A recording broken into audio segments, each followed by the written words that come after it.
Assalamualaikum warahmatullahi wabarakatuh. Para pemirsa, dalam istilah agama itu ada ungkapan yang disebut dengan wasilah.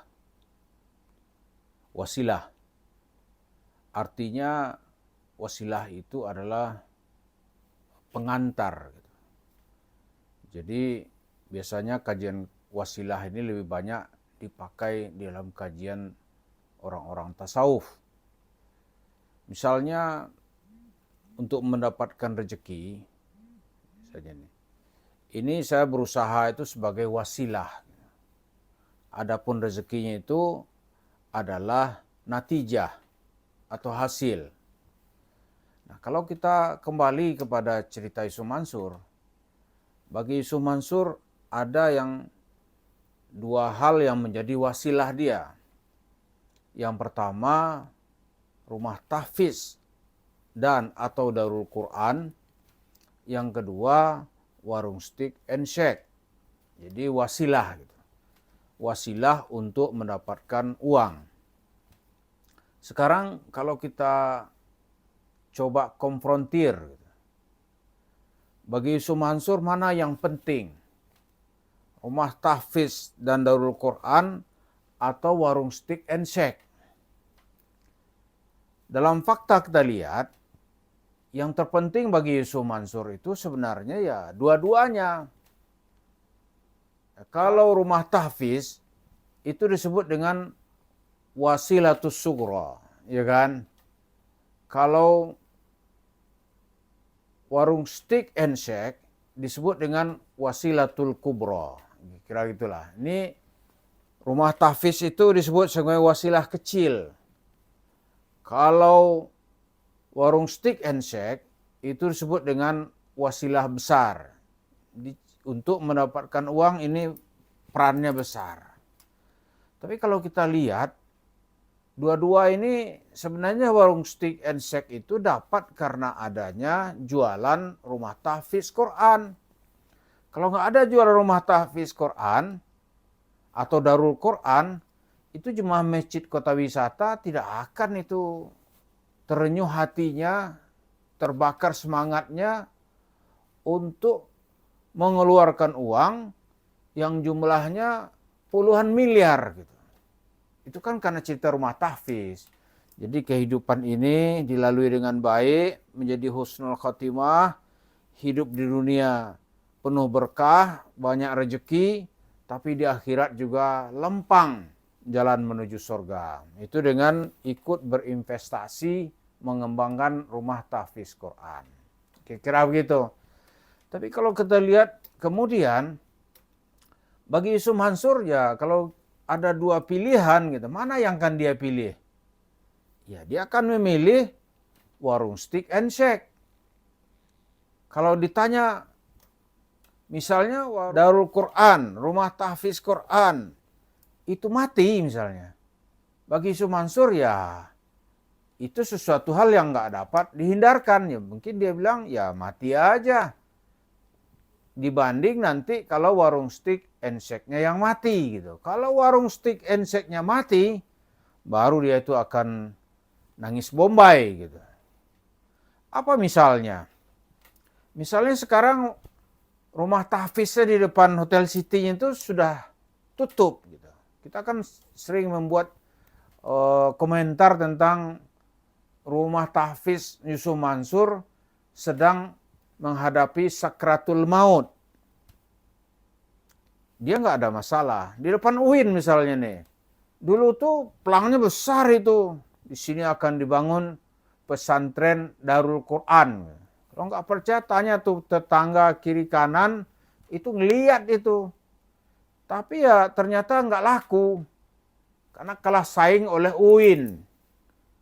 Pikir Yusuf Mansur nih lemparan atau tumpahan UIN ini, dia akan belajar Quran. Tapi Yusuf Mansur salah. Orang masuk UIN itu umumnya, ini umumnya ya, itu kan tamatan sekolah agama. Ada ibtidaiyah, sekolahnya ibtidaiyah, sanawiyah, aliyah. Tamatan aliyah dia masuk UIN. Atau dia tamatan pondok pesantren. Pondok pesantren dia masuk UIN. Lah sekarang kalau dia nggak terima duit, dia masih mau belajar Quran lagi? Umumnya enggak. Dia ingin mencari suasana yang baru gitu. Ya kan? Suasana yang baru. Dia belajar ekonomi, dia belajar di FISIP, diambil lagi jurusan misalnya nih hubungan internasional. Kalaupun syariah diambil syariah dan hukum gitu. Jadi fase menghafal itu bagi orang-orang itu sudah selesai. Karena itu ya dapat dibayangkan kenapa pesantren Darul Quran di depan UIN itu gulung tikar.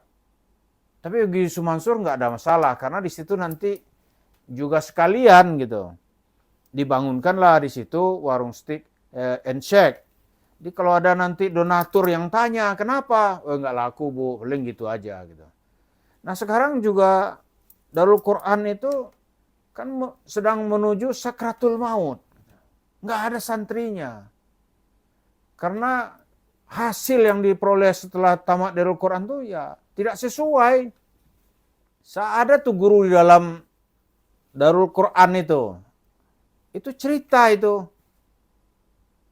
Itu anak-anak tuh nggak ada yang hafal 30 juz katanya. Paling juga juz amma. Itu kalau 30 juz cerita aja, nggak ada gitu. Juz amma. Juz amma itu pun ya yang biasanya sholatnya teratur. Kalau yang apa itu nggak menarik buat dia. Apalagi ditambah cerita-cerita Yusuf Mansur, ceritanya yang seram-seram gitu. Baik kelakuannya yang buas dengan uang, maupun nanti perbuatan-perbuatannya yang banyak dikritik orang dari sisi moral dan asusila gitu. Oh ngeri dia nggak mau masuk. Nah, khusus pesantren di Hotel City atau rumah tahfiz di Hotel City, depan Hotel City. Ini hotel, ini sininya gitu. Saya pernah lihat loh dan pernah ke situ gitu. Itu secara suasana nggak masuk lah ya. Nggak masuk itu. Kalaupun ada orang wali santri yang memasukkan anaknya di situ, mungkin dia nggak ngerti. Yakin dia nggak ngerti. Tapi sedikit saja gairah agamanya muncul, pasti anaknya dia cabut. Lo bagaimana di 10 meter di situ tuh ini hotel jam-jaman gitu. Harusnya di sampingnya orang menghafal Quran. Yang benar aja. Nggak ada itu. Lagi itu hanya ide-ide gila yang mau diterapkan oleh Yusuf Mansur. Pernah juga dia mau pergi ke Sumatera mau bikin pesantren di kawasan Mandeh gitu. Itu kan daerah wisata. Ya kan? Bule-bule di situ tuh berpakaian bikini. Terus itu orang menghafal Quran. Aneh gitu. Jadi kalau bagi saya yang aneh ya. Tapi jangan pula dibilang saya nanti nggak normal gitu. Saya merasa pandangan-pandangan saya pandangan normal gitu. Ini ada aja nanti nih. Karena gagal dalam hidup gitu. Maka pikirannya sudah tidak normal. Kita pula dibilang tidak normal. Padahal kalau kita ajak diskusi, ya, netizen semua silahkan dibandingkan. Mana ada di pantai orang menghafal Al-Quran. Ada itu. Kalau menghafal Al-Quran itu ada tempat, ada suasana, ada lingkungan. Misalnya di Jakarta ini orang kalau mau membangun rumah tahfiz, misalnya di kawasan Sukabumi, gitu. Udaranya dingin, ya kan? Jauh dari hiruk pikuk. Nah itu biasanya sukses. Ini yang kita lihat. Jadi kalau kita lihat bagi Yusuf Mansur rumah tahfiz itu mati ya nggak ada. Kalau sampai koid gitu ya, dia belum bereaksi dia. Tapi kalau ada yang menyinggung warung steak and shake-nya, barulah dari bawah hati dan emosinya yang paling dalam gitu, dia akan bereaksi. Kenapa? Karena dalam fakta terlihat memang yang dia cari itu kan duit. Kalau duitnya terganggu ya marah dia. Tapi kalau Quran terganggu ya bodoh amat lah. Lagipun yang sekarang ini dia mau jualan rumah tahfiz, itu jualan kemana? Orang nggak mau.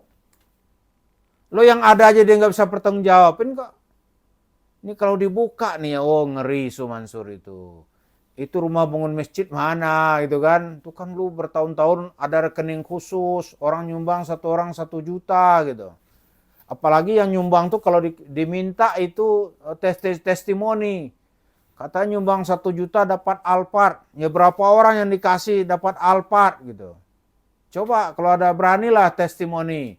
Seperti cerita Wirda Mansur. Pagi-pagi sedekah 50 juta. Sore sudah dibalas oleh Allah.